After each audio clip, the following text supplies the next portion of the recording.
স্বাগত জানাই। আজ 16th ফিনান্স কমিশন মানে ষোড়শ অর্থ কমিশনের আমন্ত্রণে ত্রিপুরা প্রদেশ কংগ্রেসের পক্ষ থেকে আমরা দুজন প্রতিনিধি, আমি এবং আমাদের প্রদেশ কংগ্রেসের সহসভাপতি শান্তিরঞ্জন দেবনাথ, সাক্ষাৎ করে আমাদের দলের পক্ষ থেকে একটা স্মারকলিপি তুলে দিয়ে সেখানে রাজ্যের জনগণের স্বার্থে বিভিন্ন বিষয়াবলী নিয়ে আমরা আলোচনায় মিলিত হই। তো প্রথমেই আমরা রাজ্যের যে আর্থসামাজিক অবস্থা এই বিষয়ে গুরুত্ব আরোপ করে ষোড়শ অর্থ কমিশনের যে দায়িত্ব, আমাদের রাজ্যের যে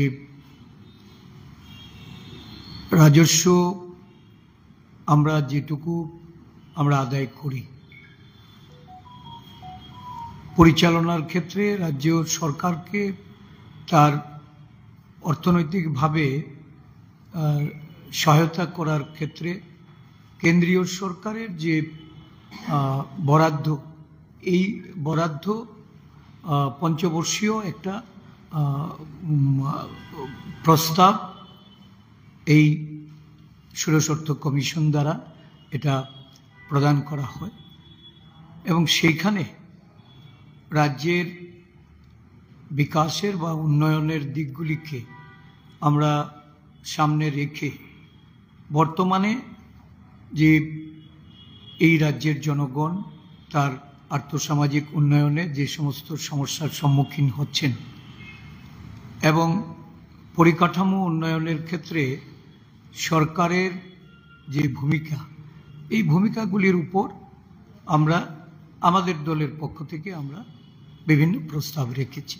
প্রথমত, এই যে সরকারিয়া কমিশনের প্রস্তাব অনুসারে রাজ্যগুলি কেন্দ্রীয় রাজস্বের এই যে ফিনান্স কমিশনের যে গ্রান্ট, এটা গত অর্থ কমিশনেও 42% ছিল। যেহেতু ত্রিপুরা রাজ্য একটা ল্যান্ডলক স্টেট,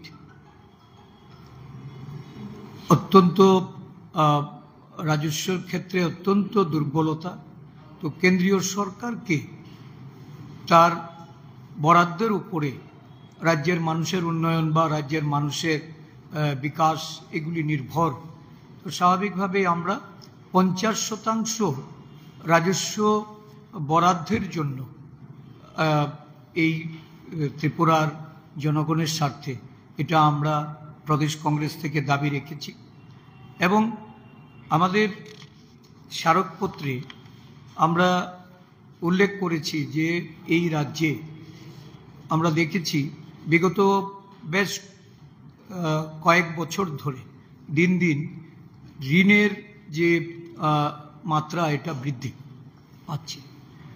গত 7 বছরে এখানে যে বিজেপি সরকার, তার আগের সরকারের সময়ে 11,000 কোটি টাকার মতো, বিজেপি সরকারের 7 বছরে এটা প্রায় 22,000 কোটি টাকার ঊর্ধ্বে। এই যে পার ক্যাপিটা যে লাইবিলিটি, এটা দিন দিন যেমন বৃদ্ধি পাচ্ছে এবং দেখা গেছে যে ইন্টারেস্ট পেমেন্ট বা অন্যান্য আদার এক্সপেন্ডিচার, বিভিন্ন গ্র্যান্ট ইন এইডের যে ফ্যাসিলিটিসগুলি, এগুলি দিন দিন সিনক্রোনাইজ হচ্ছে। এতে করে রাজ্যের মানুষের যে উন্নয়ন, এই উন্নয়ন অনেকটা স্থিমিত হয়ে যাচ্ছে। তাছাড়া গভর্নমেন্ট এমপ্লয়ীদের 7th finance commission seventh pay কমিশনের যে বেনিফিট রাজ্যের কর্মচারীদের জন্য পাওয়ার কথা ছিল, সম্পূর্ণভাবে সেটা পায়নি এবং সেটা না পাওয়ার দরুন বা আমাদের রাজ্যে একটা বিরাট অংশের এখনো অনিয়মিত, প্রায় 40,000-এর মতো অনিয়মিত কর্মচারীরা যারা তাদের সমকাজে সমবেতনের কথা বলা হলো, সেটা তাদেরকে রেগুলারাইজেশনের সুযোগ সেখানে সংকুচিত করে রাখা হয়েছে এবং সেটা বলা যায় যে একরকম বন্ধ করে রাখা হয়েছে। যদি এই বিষয়গুলি রেগুলারাইজ না হয় তাহলে অষ্টম বেতন কমিশনেও সেই সুযোগ সেটা রাজ্য সরকারের কর্মচারীরা সেটা পাবে না। পেনশনারদের ক্ষেত্রেও সেম ডিপ্রাইভেশন আছে। নিউ পেনশন স্কিম সেখানে কার্যকর করা হচ্ছে 50%, যেটা আমাদের রাজ্যের কর্মচারীরা জানিয়ে অসন্তোষ। আমরা বলছি যে ওল্ড পেনশন স্কিমটাকেই এই রাজ্যে বহাল রাখা। তো এই সমস্ত পরিস্থিতি বিবেচনা করে আপনার এখানে একটা দেখা যাচ্ছে যে একটা বড় মানে ব্যাকলগ রয়ে গেছে, শূন্যপদ তৈরি হয়েছে। বিগত 7 বছরে আমরা দেখেছি প্রায় বাৎসরিক 4000-এর কাছাকাছি রিটায়ারমেন্টে যাওয়ার ফলে 28,000-এর উপর যেখানে শূন্যপদ তৈরি হয়েছে। সরকারের মুখ্যমন্ত্রী থেকে শুরু করে এই রাজ্য সরকারের বিভিন্ন মন্ত্রীরা স্টেটমেন্ট করে বলছেন মাত্র 13,000 এমপ্লয়মেন্ট হয়েছে। তাহলে এই যে একটা বড় অংশ এখানে যেটা আউটসোর্সিংয়ের মাধ্যমে দেখা যাচ্ছে যে পূরণ করার প্রবণতা, তো আউটসোর্সিংয়ের মাধ্যমে পূরণ করতে গেলে সেখানে এই একদিক থেকে পোস্ট অ্যাবলিশ হবে, অষ্টম পে কমিশনের ফ্যাসিলিটিস থাকবে না, রিজার্ভেশনটাকে টোটালি মানে ওভারলুক করা হচ্ছে।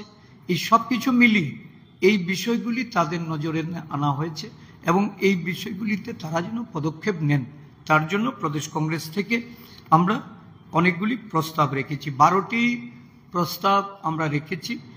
Distribution of net proceed taxes between the union and the state, এই যেটা 42% ছিল এটাকে 50% করা সরকারি কমিশনের সুপারিশ অনুযায়ী, এবং এই যে রেভিনিউ ইনকাম আরও বাড়ানোর জন্য, এটা জেনারেট করার জন্য natural gas based fertilizer industries, natural gas based power project, bamboo based handicraft project, rubber base industry, jackfruit, আগর ট্রি, এই সমস্ত প্রজেক্টগুলিকে কিভাবে প্রায়োরিটি দিয়ে এখানে ইন্ডাস্ট্রিয়ালাইজেশনের মাধ্যমে এমপ্লয়মেন্ট যেমন ক্রিয়েশন করা, আমাদের এখানে রেভিনিউ জেনারেট করার ক্ষেত্রে একটা মুখ্য ভূমিকা নিতে পারে।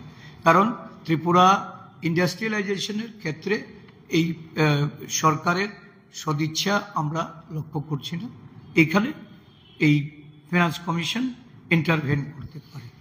তারপরে দেখা গেছে আমরা একটা বিষয় নিয়ে তুলেছি, আপনারা জানেন কিছুদিন আগে এখানে ন্যাচারাল ডিজাস্টারে আমরা বারবার বলেছি যে এটাকে ন্যাশনাল ডিজাস্টার বলা এবং কেন্দ্রীয় অর্থের অনুদান, এখনও এটার এফেক্ট সমস্ত সারা রাজ্য জুড়ে গ্রামে গঞ্জে সর্বত্র কৃষক থেকে শুরু করে বিভিন্ন পেশার মানুষের মধ্যে, শ্রমজীবী, মৎস্যজীবী, উদ্যানজীবীদের মধ্যে এটার প্রকট।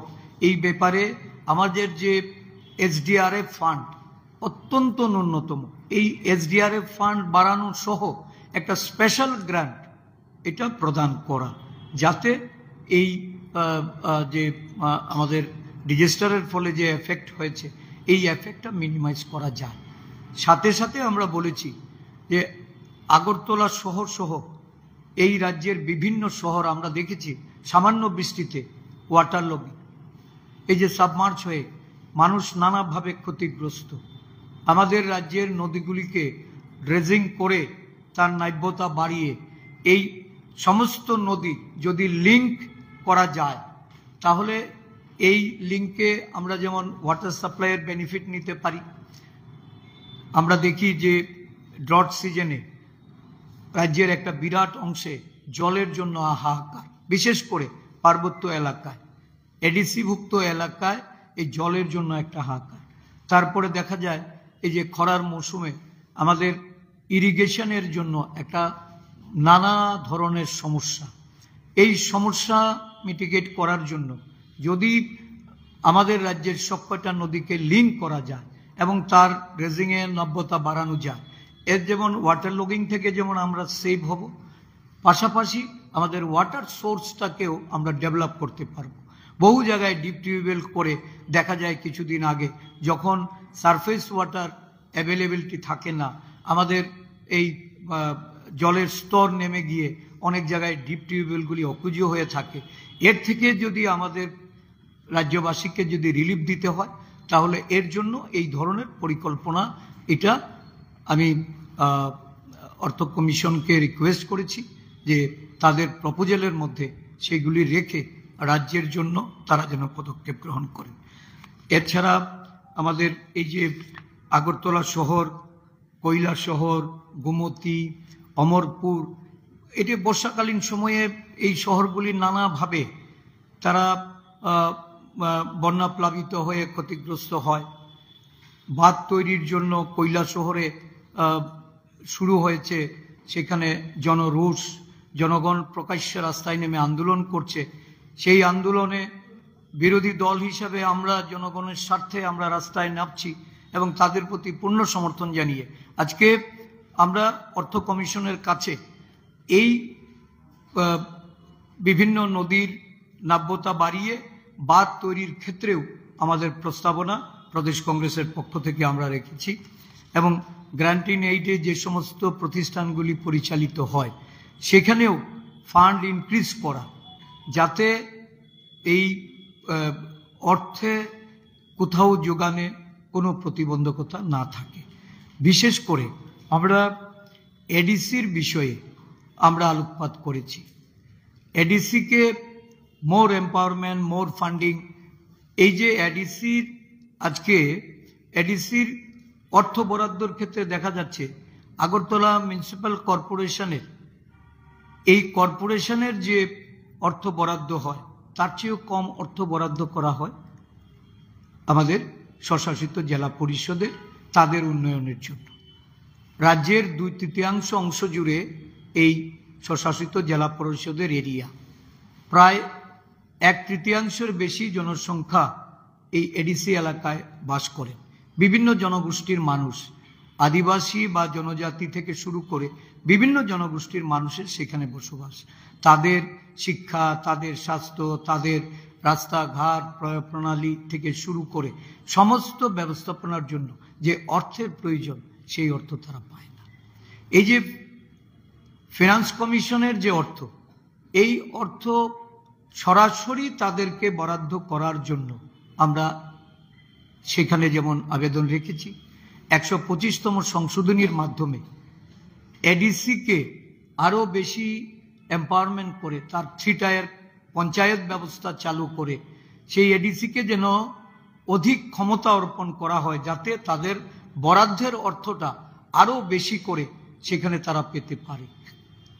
125তম সংশোধনী এটা দীর্ঘদিন আগে 2011 সালে এটা মনমোহন সিং যখন প্রাইম মিনিস্টার ছিলেন উনি প্রস্তাব এনেছিলেন এবং এই প্রস্তাবনা দেখা গেছে দীর্ঘ তালবাহানার পর যখন 2013 আমাদের রাজ্য থেকে এই প্রস্তাবের পক্ষে যখন তারা রাজ্য সরকারের তরফ থেকে যখন সেখানে এটাকে বাস্তবায়নের জন্য তারা সাজেশন রাখে, তখন কেন্দ্রীয় সরকারে কংগ্রেস ছিল না।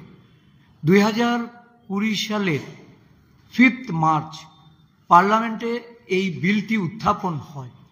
আজকে জানুয়ারি 2025, 5 বছর এই বিল এটা পাস হয়নি।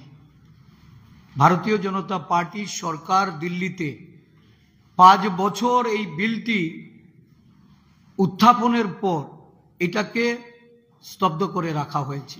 এই বিল পাস না করা মানে আদিবাসীদের যে ক্ষমতায়ন, আদিবাসীদের স্বার্থে স্বশাসিত জেলা পরিষদকে ক্ষমতা প্রদান, এটা ভারতবর্ষের বিজেপি সরকার বা ভারতীয় জনতা পার্টি এটা কোনোভাবেই তারা মেনে নিতে পারে না, তারা মেনে নেয় না।